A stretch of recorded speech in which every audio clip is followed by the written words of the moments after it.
वर्णानामर्थसंज्ञानां रसानां छन्दसामपि मंगलानां च कर्तारौ वंदे वाणिविनायकौ। प्रिय विद्यार्थियों, सभी को नमस्कार।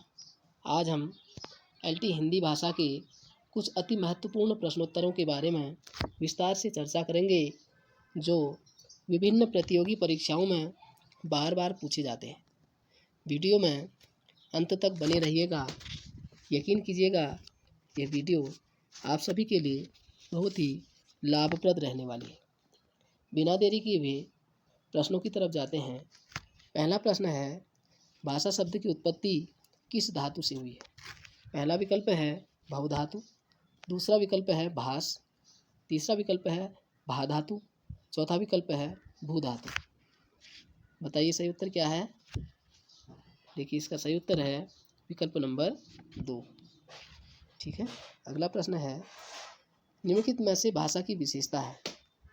देखिए, भाषा मन के भावों एवं विचारों को अभिव्यक्त करने का एक सशक्त माध्यम है, या कहें कि भाषा के माध्यम से व्यक्ति अपने मन के भावों एवं विचारों को अभिव्यक्त करता है। तो इस परिप्रेक्ष्य से जो पहला प्रश्न है, इसके विकल्प हैं। पहला है भाषा सामाजिक संपत्ति है, दूसरा है भाषा अर्जित संपत्ति है, तीसरा है भाषा परिवर्तनशील है, चौथा विकल्प है उपरोक्त सभी सही है। बताइए, पूछे गए प्रश्न का सही उत्तर क्या होगा? इसका सही उत्तर विकल्प नंबर 4। चलिए, अगला तीसरा प्रश्न है, संयुक्त स्वर है। देखिए, अभी तक आप सभी ने संयुक्त व्यंजनों के बारे में चर्चा की होगी, सुना होगा। तो पूछा गया है कि संयुक्त स्वर है। पहला विकल्प है ए आई ओ औ, दूसरा विकल्प है अ आ, तीसरा विकल्प है इ ई, चौथा विकल्प है उ ऊ। तो इसका सही उत्तर क्या होगा? बताइए। इसका सही उत्तर है विकल्प नंबर पहला। देखिए, जरा विस्तार से समझते हैं। ए आई ओ औ संयुक्त स्वर कैसे होता है। देखिए, औधन ई बराबर ए, उसके बाद औधन ए बराबर आइए, उसके बाद औधन ओ बराबर ओ, और उसके बाद औधन ओ बराबर औ। ठीक है, ए आइए ओ औ, ऐसे बनता है संयुक्त स्वर। चलिए, अगला प्रश्न है, अनुनासिक वर्ण कितने होते हैं? देखिए, अनुनासिक वर्ण किसे कहते हैं? जिन वर्णों का उच्चारण मुख और नासिका से होता है। संस्कृत में कहा गया है मुख नासिका अनुनासिकम। ठीक है। तो अनुनासिक वर्ण कितने होते हैं? पहला विकल्प है 4, दूसरा विकल्प है 5, तीसरा विकल्प है 6, चौथा विकल्प है 7। बताइए, पूछे गए प्रश्न का सही उत्तर क्या होगा? इसका सही उत्तर है विकल्प नंबर 2, 5 अनुनासिक वर्ण है। देखिए, अनुनासिक वर्ण प्रत्येक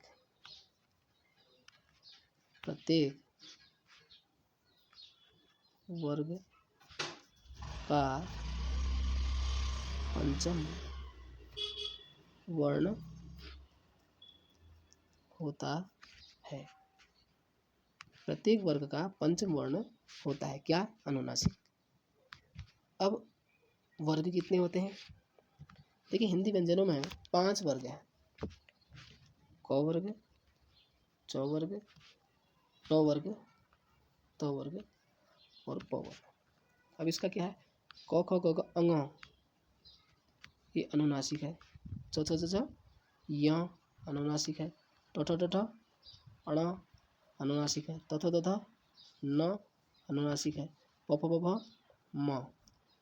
पंचम वर्ण अथवा अंतिम वर्ण, प्रत्येक वर्ग का पंचम वर्ण अथवा अंतिम वर्ण अनुनासिक वर्ण कहलाता है। तो इस आधार पर पूछे गए प्रश्न का सही उत्तर विकल्प नंबर 2 है। ठीक है। चलिए, अगला प्रश्न है, अल्प प्राण कौन सा वर्ण है? देखिए, अल्प प्राण किसे कहते हैं? अल्प प्राण वह व्यंजन होते हैं जिन्हें बहुत कम वायु प्रवाह से बोला जाता है और प्रत्येक वर्ग का प्रथम, तृतीय और पंचम वर्ण अल्प प्राण होता है ना।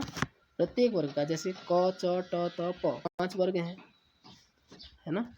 5 वर्ग में उदाहरण लेते हैं हम क वर्ग। क वर्ग को ले तो क वर्ग में वर्ण होंगे क, ख, ग, क,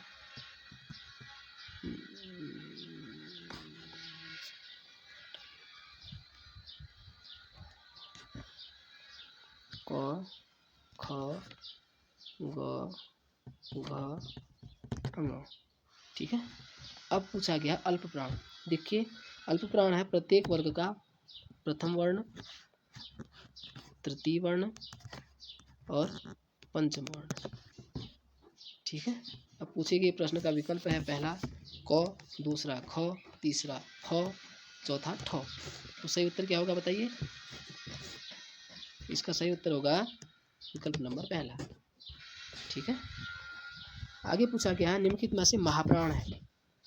महाप्राण जिन वर्णों के उच्चारण में श्वास वायु की मात्रा अधिक होती है उन्हें महाप्राण कहते हैं। तो महाप्राण प्रत्येक वर्ग का द्वितीय व चतुर्थ वर्ण होता है। प्रत्येक वर्ग का द्वितीय और चतुर्थ वर्ग। जैसे उदाहरण के लिए हम लेते हैं क वर्ग।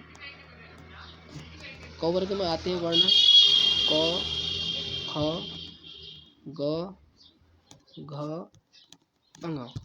ठीक है। तो महाप्राण होगा प्रत्येक वर्ग का द्वितीय, अर्थात क वर्ग में जाएंगे तो ख महाप्राण होगा और क वर्ग में जाएंगे तो घ महाप्राण होगा। प्रत्येक वर्ग का द्वितीय और चतुर्थ वर्ण महाप्राण कहलाता है। इस आधार पर देखेंगे तो पहला विकल्प है ख, दूसरा विकल्प है ग और तीसरा विकल्प है ज, चौथा विकल्प है ड। तो सही उत्तर क्या होगा विकल्प नंबर पहला। ठीक है। उसके बाद 7वां प्रश्न अघोष वर्ण है। देखिए अघोष वर्ण जिन वर्णों के उच्चारण में गले में कंपन नहीं होता है उन्हें हम अघोष वर्ण कहते हैं। और प्रत्येक वर्ग का प्रथम वर्ण और द्वितीय वर्ण अघोष कहलाता है। ठीक है। जैसे हम लेते हैं उदाहरण के लिए क वर्ग। क वर्ग में वर्ण आते हैं क, ख, ग, घ, ग, ङ। ठीक है। अब है अघोष। अघोष होगा प्रत्येक वर्ग का प्रथम और द्वितीय, ये अघोष है। ठीक है। तो जो प्रश्न है उसका पहला विकल्प होगा क, दूसरा विकल्प है ग, तीसरा विकल्प है ड, चौथा विकल्प है ध। तो सही उत्तर क्या होगा बताइए। सही उत्तर होगा पहला क। ठीक है। चलिए अगला है घोष वर्ण अथवा सघोष वर्ण। देखिए घोष वर्ण किन्हें कहते हैं। जिन वर्णों के उच्चारण में गले में कंपन से गूंज होती है उन्हें हम घोष वर्ण कहते हैं या सघोष वर्ण कहते हैं। ठीक है। और जो घोष वर्ण होते हैं प्रत्येक वर्ग का तृतीय, चतुर्थ और पंचम वर्ण होता है। जैसे क वर्ग। क वर्ग में जाते हैं हम क, ख, ग, घ, ङ। तो जो घोष वर्ण होगा अर्थात सघोष होगा वो होगा प्रत्येक वर्ग का तृतीय, चतुर्थ और पंचम वर्ण। ठीक है। इस आधार पर जो पूछा गया प्रश्न है इस प्रश्न का पहला विकल्प है ज, दूसरा है ट, तीसरा है फ, चौथा है प। तो इसका उत्तर क्या होगा विकल्प नंबर पहला। अब है निम्नलिखित में से ऊष्म व्यंजन है। देखिए ऊष्म व्यंजन किन्हें कहते हैं। जिन व्यंजनों का उच्चारण करते समय मुंह से गर्म हवा निकलती है उन्हें हम ऊष्म व्यंजन कहते हैं। तो पहला विकल्प है श, स, स, ह। दूसरा विकल्प है य, र, ल, व। तीसरा विकल्प है प, फ, ब और चौथा विकल्प है क, ख, ग। तो सही उत्तर होगा विकल्प नंबर पहला। पहले तालव्य स, फिर मूर्धन्य स, फिर दंती स और ह। ये चार जो है ऊष्म व्यंजन कहलाते हैं। अगला है अंतस्थ वर्ण किसे कहते हैं। पहला विकल्प है य र ल व, दूसरा विकल्प है श ष स और ह, तीसरा विकल्प है क ख ग, चौथा विकल्प है ट ठ ड। तो ये तो सरल है, इसका सही उत्तर होगा विकल्प नंबर पहला। ठीक है, तीसरा विकल्प है, तीसरा प्रश्न है अगला पूछा जा रहा है जो संयुक्त व्यंजन कौन से वर्ण होते हैं। पहला विकल्प है क्ष त्र ज्ञ और स्र, दूसरा विकल्प है रि व र, तीसरा विकल्प है फ स ह, चौथा विकल्प है न ट र। क्या होगा सही उत्तर बताइए। सही उत्तर विकल्प नंबर पहला। देखिए संयुक्त व्यंजन, संयुक्त स्वर को तो हमने समझा, संयुक्त व्यंजनों को पढ़ते हैं। देखिए क्ष त्र ज्ञ स्र कैसे है। सबसे पहले हम पढ़ते हैं क्ष, ठीक है, इसका होता है क हलंत धन स हलंत धन अ योग्याक्ष। उसके बाद त्र को पढ़ते हैं तो हलंत धन रो हलंत धन अ। उसके बाद अगला है ज्ञ, इसको ज्ञ बोलते हैं जो अशुद्ध होता है, ज्ञ इसका शुद्ध उच्चारण होता है। जो हलंत धन ज्ञ हलंत धन और ये ज्ञ है। अगला है स्र, तो तालव्य स हलंत धन रो हलंत धन ओ बराबर स्र। ठीक है, चलिए अगला प्रश्न है भारतीय आर्य भाषा समूह को कितने वर्गों में बांटा गया है। बहुत ही महत्वपूर्ण प्रश्न है, कई प्रतियोगी परीक्षाओं में बार बार पूछा गया है। भारतीय आर्य भाषा समूह को कितने वर्गों में बांटा गया है। पहला विकल्प है 3, दूसरा विकल्प है 4, तीसरा है 5, चौथा है 2। बताइए सही उत्तर क्या है। इसका सही उत्तर है विकल्प नंबर पहला 3। प्राचीन आर्य भाषा, मध्यकालीन और आधुनिक आर्य भाषा, इस प्रकार से 3 भागों में बांटा गया है। अगला प्रश्न है हिंदी की कितनी बोलियां होती हैं या हिंदी की बोलियां कितनी होती हैं। पहला विकल्प है 18, दूसरा विकल्प है 12, तीसरा विकल्प है 10, चौथा विकल्प है 2। तो इसका सही सटीक आंसर होगा विकल्प नंबर पहला 18 बोलियां हैं हिंदी की। उसके बाद अगला जो प्रश्न है बार बार पूछा जाता है, बहुत ही महत्वपूर्ण प्रश्न है। भारत के संविधान में हिंदी को राजभाषा की मान्यता कब प्रदान की गई। पहला विकल्प है 14 सितंबर 1949, दूसरा विकल्प है 15 अक्टूबर 1980, तीसरा है 14 मार्च 1050 और चौथा है 12 जनवरी 1970। बताइए सही उत्तर क्या है। इसका सही उत्तर है विकल्प नंबर पहला 14 सितंबर 1949। 14 सितंबर को हिंदी दिवस भी मनाया जाता है, आप सभी को बताइए। चलिए 16वां प्रश्न है भारतीय संविधान में कितनी भाषाओं को मान्यता दी गई है। बहुत महत्वपूर्ण प्रश्न है। पहला विकल्प है 21, दूसरा विकल्प है 22, तीसरा विकल्प है 23, चौथा विकल्प है 24। बताइए सही उत्तर क्या है। इसका सही उत्तर है 22 भाषा। अगला प्रश्न है अयोगवाह वर्ण है। अयोगवाह वर्ण, देखिए स्वरों में हम जाते हैं जब, तो वहाँ अ आ इ ई उ ऊ री ए ऐ ओ औ तक पढ़ते हैं। तो कौन से वर्ण ऐसे होते हैं जो अयोगवाह कहलाते हैं। पहला विकल्प है अंग ह, दूसरा विकल्प है स और स, तीसरा है न र, चौथा है ह अ। तो इसका सही उत्तर होगा, आप सभी को पता है, विकल्प नंबर पहला अंग अ। इसके बाद अगला प्रश्न है सभी स्वर अल्प प्राण तथा घोष वर्ण होते हैं। पूछा गया प्रश्न अति महत्वपूर्ण है।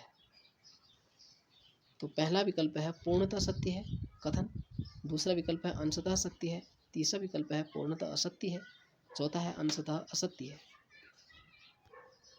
इसका सही उत्तर होगा कि उपरोक्त जो पूछा गया हुआ जो प्रश्न है कि सभी स्वर अल्प प्राण तथा घोष वर्ण होते हैं, यह पूर्णतः सत्य है। अगला 19वां प्रश्न है, अर्धस्वर होते हैं। देखिए अर्धस्वर कौन कौन से होते हैं। पहला विकल्प है य व, दूसरा विकल्प है स श, तीसरा है ल अ, चौथा है न प। तो ये भी बहुत ही महत्वपूर्ण प्रश्न है। य और व अर्धस्वर होते हैं। 20वां प्रश्न है, पार्श्विक वर्ण है। पहला विकल्प है ल, दूसरा विकल्प है र, तीसरा विकल्प है न, चौथा विकल्प है च। जल्दी बताइए सही उत्तर क्या है। इसका सही उत्तर है विकल्प नंबर पहला, ल पार्श्विक वर्ण है। उसके बाद 21वां प्रश्न है, लुंठित अथवा प्रकंपित वर्ण कौन सा है। प्रश्न को ध्यान से सुनिए। लुंठित प्रकंपित वर्ण कौन सा है। पहला विकल्प है व, दूसरा विकल्प है र, तीसरा विकल्प है य, चौथा विकल्प है प। तो इसका सही उत्तर होगा विकल्प नंबर दूसरा, र जो है लुंठित और प्रकंपित वर्ण है। 22वां प्रश्न है, भाषा के मुख्यतः कितने तत्व होते हैं। बहुत ही महत्वपूर्ण प्रश्न है। भाषा के कितने मुख्यतः कितने तत्व होते हैं। पहला विकल्प है 4, दूसरा विकल्प है 5, तीसरा विकल्प है 8, चौथा है 2। इसका सही उत्तर होगा 4, है ना।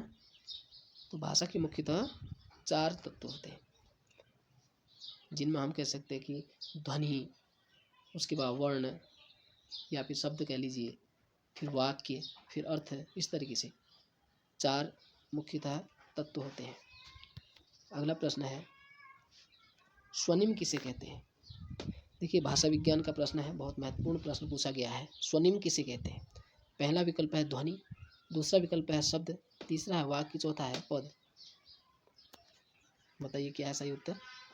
इसका सही उत्तर होगा ध्वनि, स्वनिम अर्थात ध्वनि। 24वां प्रश्न है, स्वनिम के कितने भेद होते हैं। पहला विकल्प है 2, दूसरा विकल्प है 4, तीसरा विकल्प है 5, चौथा विकल्प है 8। देखिए स्वनिम के 2 भेद होते हैं, खंडी और खंडित। अगला प्रश्न अंतिम प्रश्न है, बहुत महत्वपूर्ण प्रश्न है। ऐसी ध्वनियाँ जिन्हें हम स्वतंत्र रूप से उच्चारित कर सकते हैं उन्हें क्या कहते हैं। ऐसी ध्वनियाँ जिन्हें हम स्वतंत्र रूप से उच्चारित कर सकते हैं उन्हें क्या कहते हैं।